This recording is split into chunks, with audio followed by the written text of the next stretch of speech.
Hi, everybody. I'm Rachel Vincitore, and I'm sitting here with Rachel Mann, PhD here at Atlantic University. And I think you're all very lucky you get two Rachels at once today, which, you put two Rachels together, we can rule the world.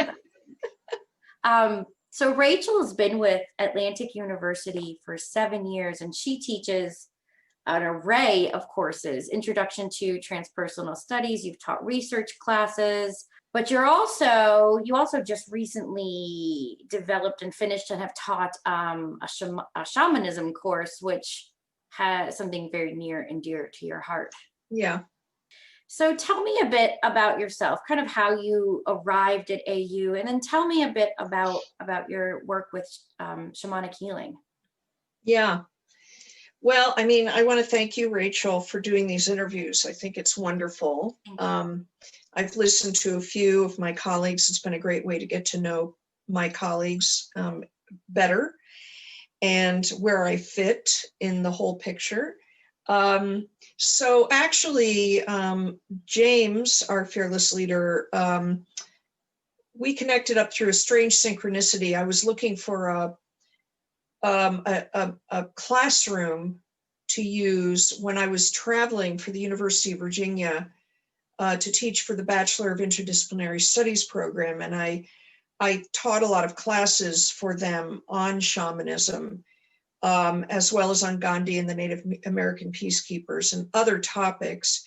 And I had approached the ARE and I never heard anything back. And then about 3 months later, I get an email from James saying, "Are you still looking for a room?" And he noticed I had a PhD and that I was a shamanic healer. And he said, "Would you be interested in teaching with us?" And we have we have an old shamanism course that was part of the program, and we would love somebody to revise it and vamp it up. Absolutely. So that's actually how I came to be at AU. It was like, the spirits guided me. And because of the shamanism piece. That's what everyone gets here. People say, "How did you get to Atlantic University?" And I have no idea. I've been here for almost 10 years now. Kind of just, you arrive and never leave. Yeah, it does seem to be that way. Yeah, and as per sitting in my shrine room, normally in AU meetings, faculty meetings, and even with the live video conferences I do with my students in AU courses, I usually sit, I'm not all professionally dressed up, I sit at my desk but because I was hired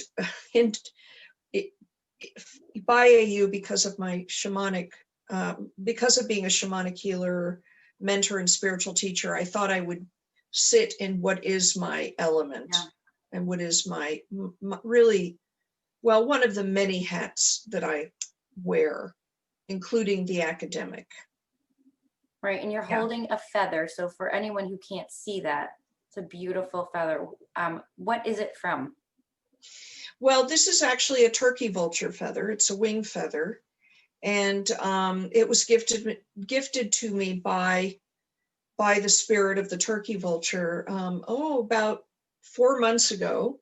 And as these things happen, it came as a result of a powerful prayer I made and a dream I had. And then I happened to be walking along. I live in a beautiful place in central Virginia, just outside Charlottesville, now infamous. And I live on a farm called Bliss Point Farm, and I take my dogs to walk down by the Lynch River. And there on the river, I stumbled upon this feather in a place I didn't normally walk. So, and I like to hold it because it connects. So shamanically, we would say that the condor eagle, the vulture, right? These powerful raptors connect us to spirit, right? And to the great mind of spirit and the mystery. And of course, these raptors actually eat the dead. Yes. And so they're all about transforming, death and the wounds our wounds into light, releasing them into spirit, so we can live more and more in alignment with spirit. So yeah, I've been holding this a lot more recently when I do my shamanic teachings, because it's like feels like I'm plugging into something. That's really Greater. interesting that Yeah. you found this feather. I had a friend years ago who said he prayed for some sort of sign from nature or some totem he could hold. And he's like, nothing was coming, nothing was coming. So he goes out and he does the laundry, picks up the laundry basket, and there was a condor feather under the laundry. Yeah. And he thought, how did this get under my basket? And that's what was given to him as his totem. Yeah, one of my dear friends who has hosted me at her retreat center called Galley Winter Farm to teach my shamanic program, she came to one of my weekends, and then like a week later, she it's a horse farm, so she has horses she uses freely. She was mucking out the mulch in the middle of this, muddy field where the horses hang out, and she was loading it into her barrel, and there, buried under the mulch, was a huge turkey feather. I mean, yeah, it happens. Kind of like lotus grows out of the mud, your turkey feathers under all the horse. Yeah. So you teach, we'll talk about the class you teach at AU in a minute, but you teach other courses in shamanism in other places. What is that? What do you do in those kind of, I know there's some weekend retreats and things like that.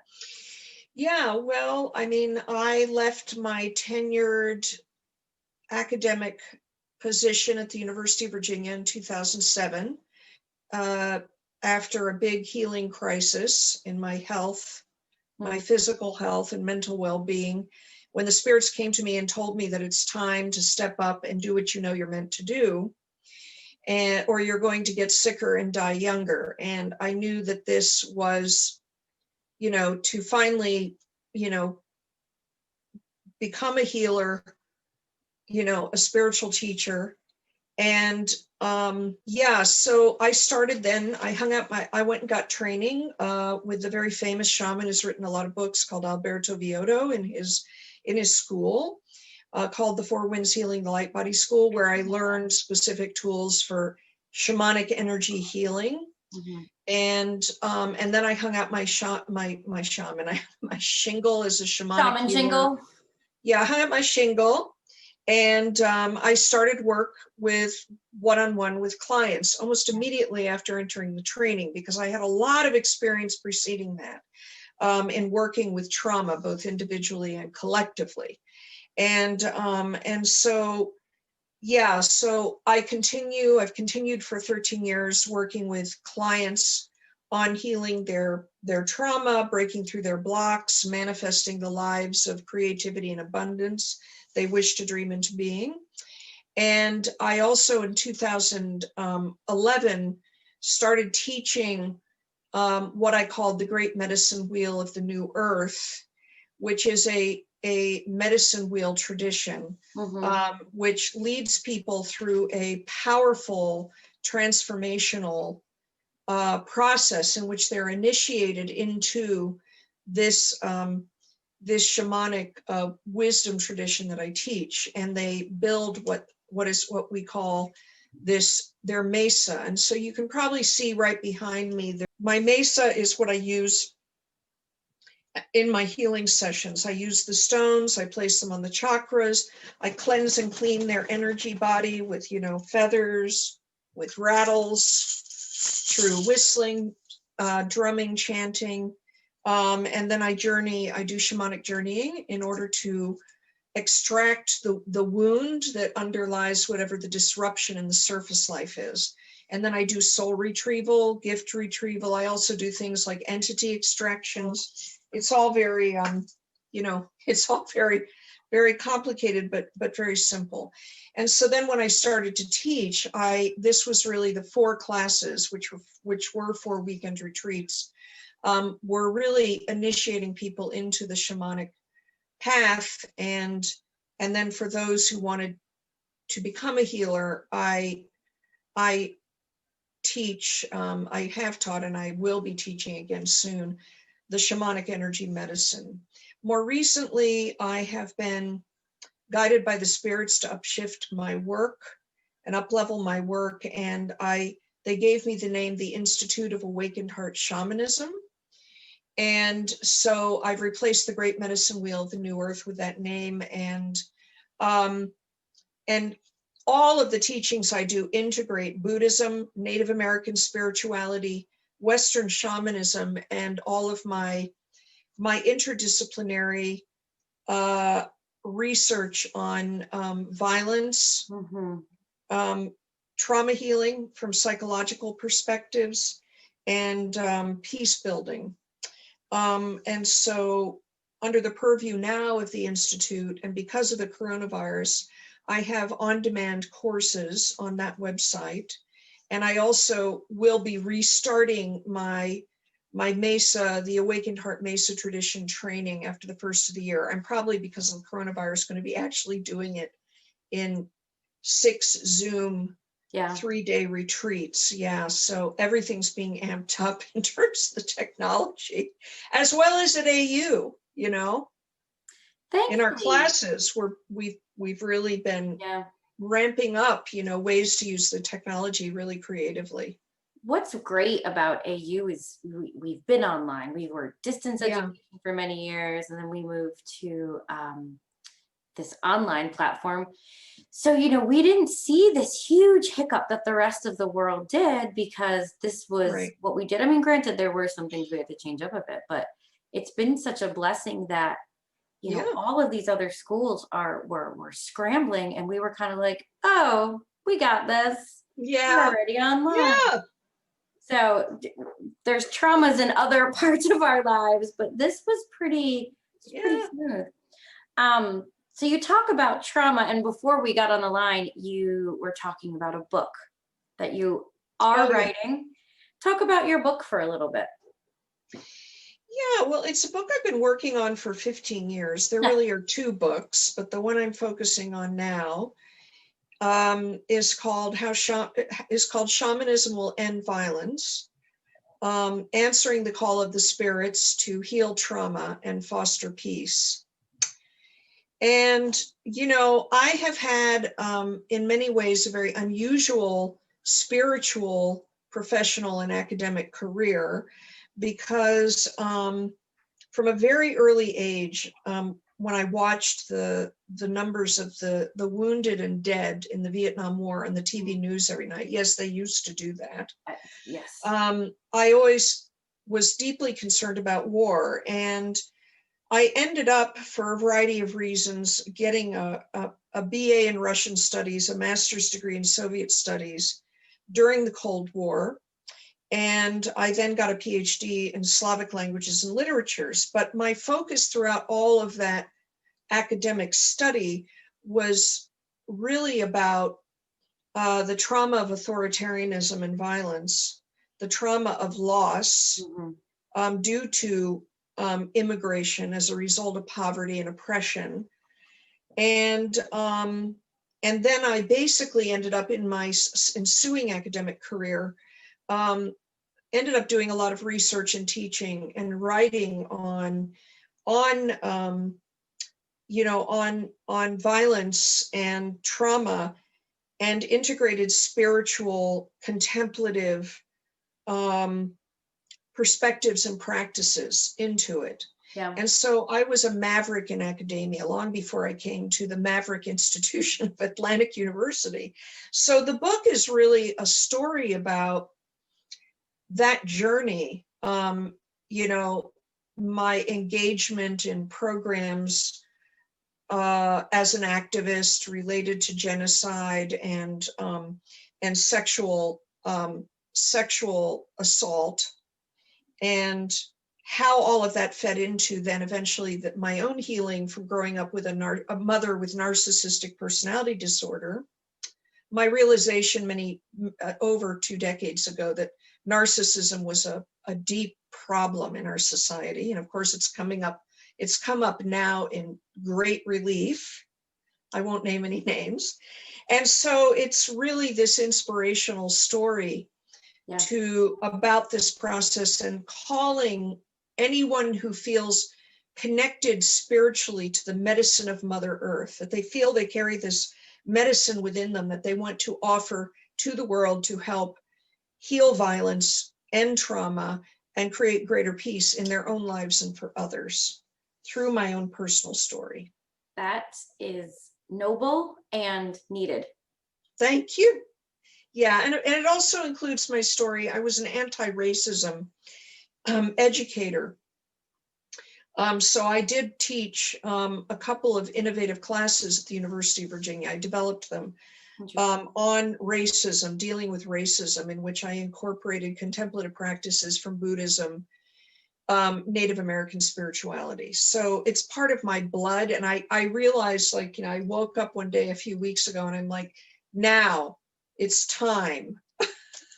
After 15 years, yes, I think now is the time. And maybe that's just what it was, is the timing wasn't quite right. Yeah, the timing wasn't right. I mean, and even in terms of the arc of my story, Sure. some things happened very early this year where I ended a 7-year relationship with a Native American man that really kind of shifted things dramatically for me in terms of being willing, knowing, feeling empowered to step up and tell the story to the wider world. Yeah.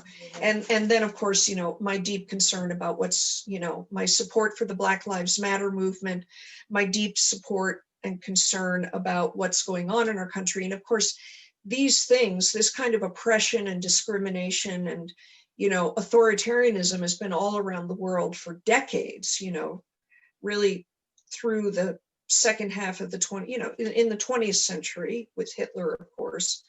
And so this kind of suffering that we're experiencing in the United States is not anything new. It's come home to roost.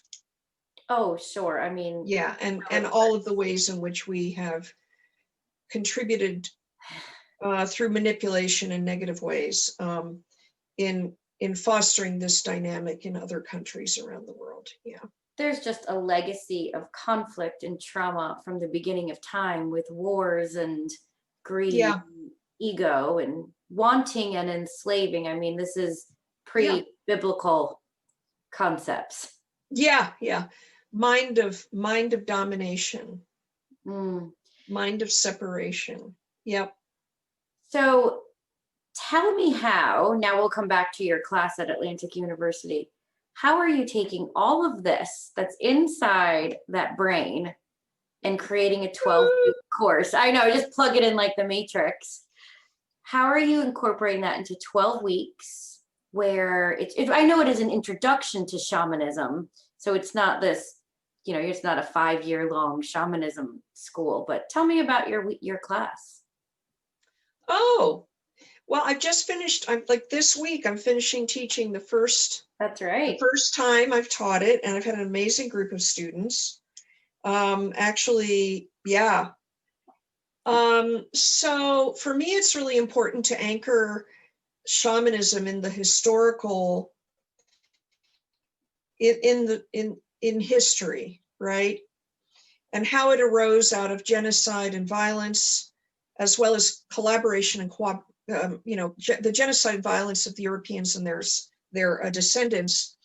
And I speak specifically because my expertise is in the Americas. So we use that as a case study. And then also how it happened that white men and some white women connected up with very powerful Native American spiritual teachers, medicine people, shamans in both, Central, South, and North America.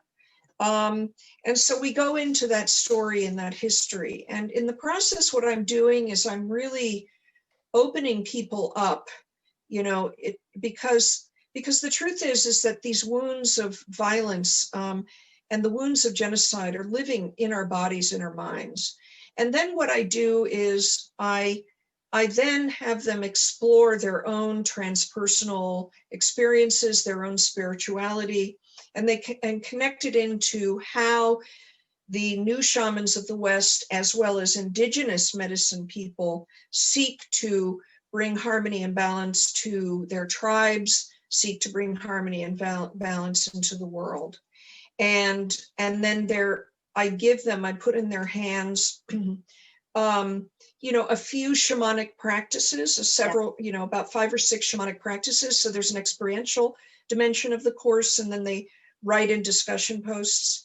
And then in the end, they reflect upon how shamanism is going to have a global positive impact, in its more modern, contemporary manifestations, and how native peoples who have stepped forward to offer the ancient wisdom of their peoples and these new shamans together are going to collaborate in that endeavor. So it's a fun course for me to teach. I mean, it is like my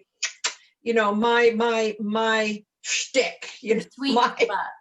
Yeah. So what kind of what kind of activities do you have the students do in the class? Well, the first thing I have is I teach them how to open sacred space, which is basically praying to the 4 directions, to earth and sky. And when you pray in this way, which is common to Western shamanic practitioners and to some Native North Americans, tribes, not all of them, because I don't claim to teach what Native Americans do. I mean, I'm not Native American, I'm European in ancestry. So they learn that practice of opening sacred space, and then they learn a powerful song called the Cherokee Heart Chant that I learned from my Cherokee teacher, the Native Venerable Dahani-Oahu, who lives in Vermont. So they learn to sing that, and by opening sacred space, they begin to feel the presence of all these animal allies, guides, teachers, guardians, spirit helpers, the powerful presence of Mother Earth and all our relations, the rock, stone people, tree and plant people, all things that walk, swim, crawl, fly, and creep, and the presence of spirit and the angelic beings, as we say in the upper world in shamanism. And then I have them do a practice where they have to sit with a mountain or a body of water that they live near, and pray to them and find that and speak with the spirit of the mountain or the water. They also have to do the same thing with a plant. So they begin to really forge this deep connection and to understand that everything on Mother Earth is conscious, awake, and alive. And when we approach them respectfully, they are so happy to have that recognition and respect, and they will give us so much back in return. So those are just a few of the things they do. When I interviewed Robin Weeks, who's an instructor here at the university as well, we really talked about this unconditional love of nature. Yeah. And, this earth loves us, even though we cut it down and burn it up and dump garbage into it. Even with all of that, nature still unconditionally loves us. And he was saying exactly what you're saying. When you can open up to that, you can feel the presence of all the love. Yeah. Granted, you do say it differently, but that idea is still there, that we are nature, and for some reason we think we're not. Yeah, we do. We're so much in the web of life. That ego we have is something, isn't it? Yeah. I remember one day I was driving home to my country home, not this house.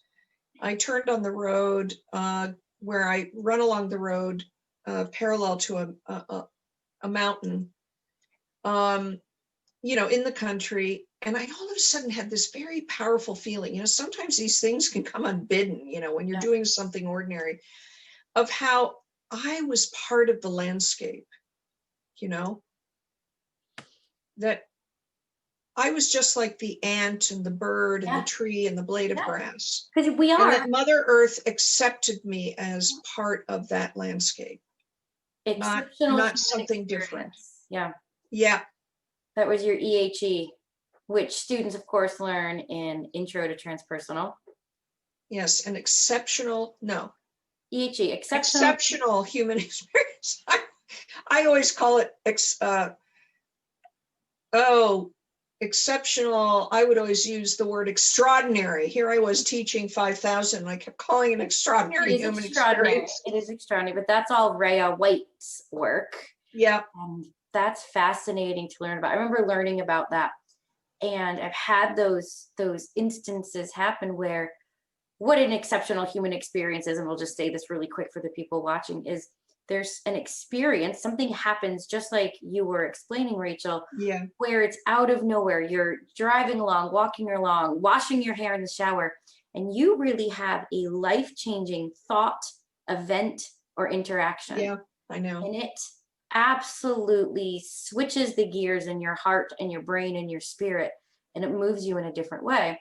It's kind of the whole point of the Institute of Noetic Sciences with Edgar Mitchell, is he was way out there in his spaceship and saw this little tiny earth, and it just changed his world.